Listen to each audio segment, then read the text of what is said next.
Hi, I thought I'd give a quick video. This is the 13th of October 2024.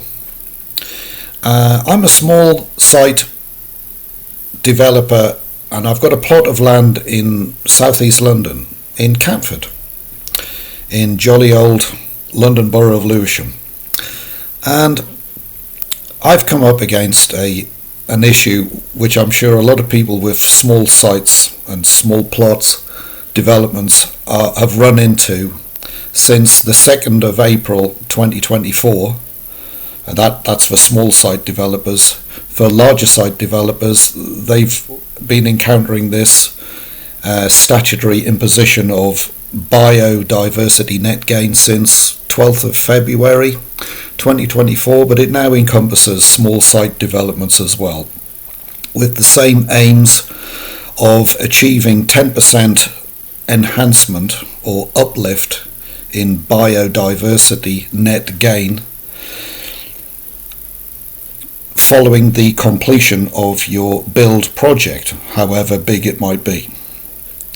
Now, this, it's not a sort of thing that trips off the tongue. Biodiversity net gain of 10% on your site on completion. It's been rapidly introduced following a 2021 statutory legislation that came in, and no doubt in response to the Conservatives' approach towards, getting towards net zero, biodiversity targets, etc. Okay, we have to work with it. It's now with us, and that's it. One interesting thing that I've found working with my ecologist, and that's I've had to appoint an ecologist on what will be a reapplication of an original planning application that was refused permission simply on another issue, not on ecological matters. It was relating to parking provision. That was the only thing that knocked it back. And now, as we go towards making a reapplication, well, we've been hit by the necessity to get a biodiversity net gain plan together, following on from an initial ecological impact assessment. You have to get that first, and then it runs on.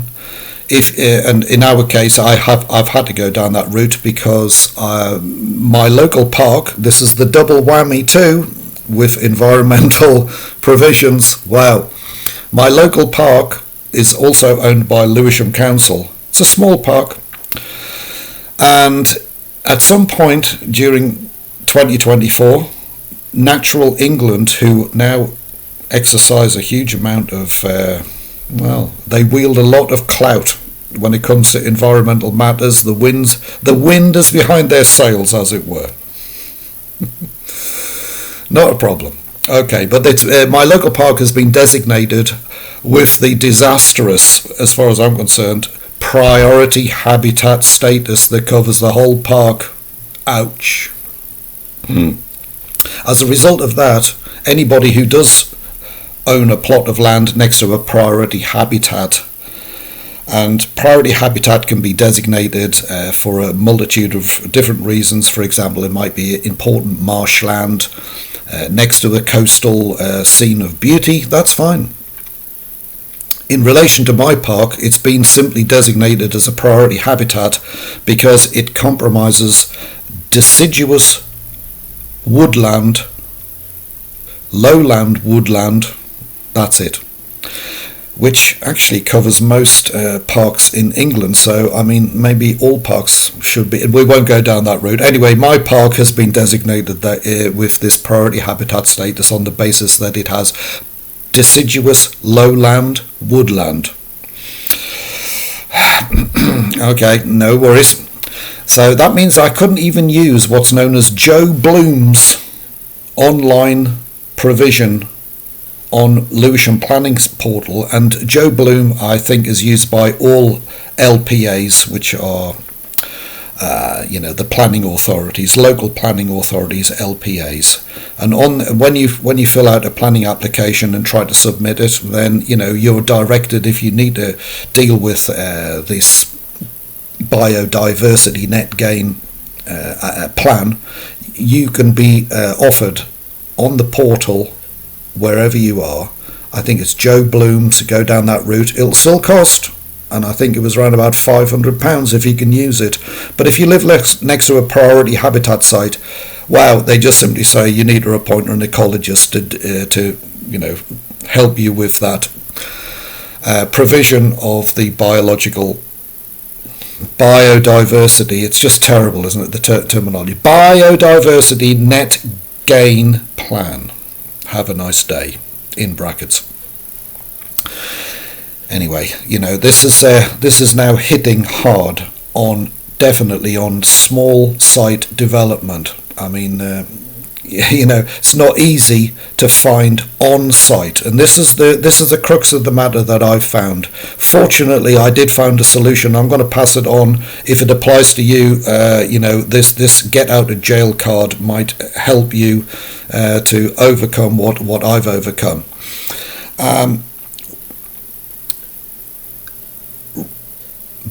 Biodiversity net gain plans do not take account of the following: rear private gardens.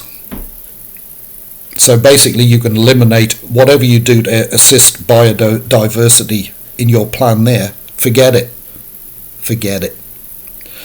Anything, it also excludes anything that you're keeping that is good for biodiversity on the site, because it doesn't enhance your target figure of getting 10% above the biodiversity that you had before you started development.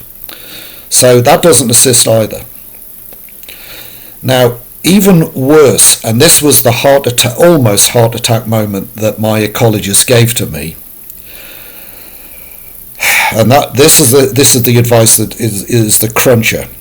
What about your front garden provision? Now, if my development has got two houses only, two semi-detached houses only, with large frontages which were going to be left open and viewable from a public footpath that runs through my small cul-de-sac estate. The reason I bought my plot in the middle of the estate where I live is because I wanted to protect it from overdevelopment.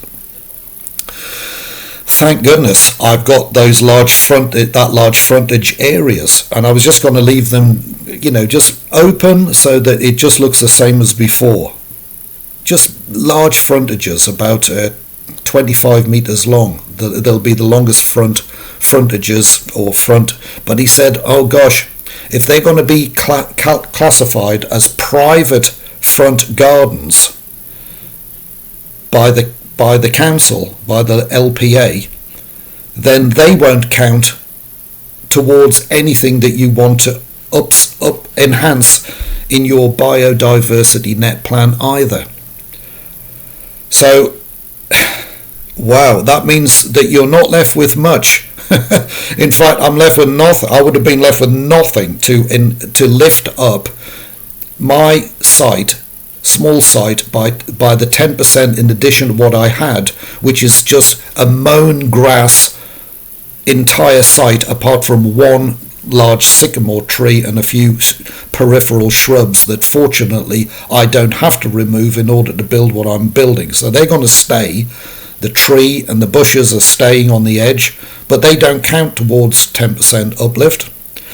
And then the ecologist said, oh gosh, well, neither does your private rear gardens, 2 of them, or your private front gardens, even if they're left open. And the council says, gosh, they're private front gardens. So here's the get out of jail card, because, thank goodness I studied law in the past, and I put my mind to it, and I thought, well, what the heck can I do? Here's what I came up with, and I hope it helps you. To who it might apply to. I said, what I'm going to do is I'm going to divide my plot on a planning condition. We're going to submit the plan, but we'll make it a condition that I will agree to that in the event that I get granted planning permission for my 2 houses, then the rear gardens will be in the ownership of those houses. Fine. And I will leave a little bit at the front for where you store the bins and the bicycle bays, yeah, and a footpath leading to that. But all of these large frontages will not be in their possession as individual households. I will divide the plot so I continue to own all of the frontages, and that area will be in my ownership and can be passed on as an individual concern to another company or developer, or an owner, or even a wildlife trust, for example. And that whole area will be governed by a 30-year plan that I will agree to sign up to in order to ensure that it's dealt with as a single frontage. Yeah. It's a very simple process. Don't be put off by this. Dividing any plot of land requires a simple form with the land registry. It's an AP1 form. It's known as a sale of part, I believe, and it'll be a sale of part for no value, because you'll be basically keeping it in your possession. So there's a good way for anyone now suffering with this issue. It's a tough one to deal with, and you need to think outside the box. But the main thing is you need to try to keep your BNG 10% enhancement on site if you can, because then you won't have to pay for very expensive off-site BNG provisions, known as units, BNG units, provided by other landowners who could be anywhere else in the country, and you find these online. I haven't pursued that. I really don't want to, but they're still very costly per unit. I understand that they might be up to £15,000 to £20,000 per unit, whatever. Now, how many units are you going to need to get to 10%? I don't know. If you go down the route of statutory credits, it's a complete waste of time even developing anything, because the cost of those statutory credits provided by the government, I think they run at over £50,000 minimum. Depending on the habitat, it could go up to hundreds of thousands of pounds for wildlife water habitats and things like this. So take note of what I'm saying, and hopefully advising to those who are struggling.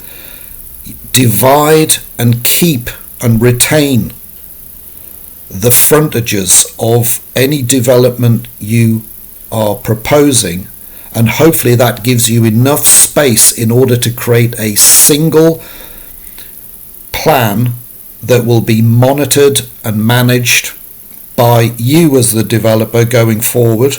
I know it's for 30 years.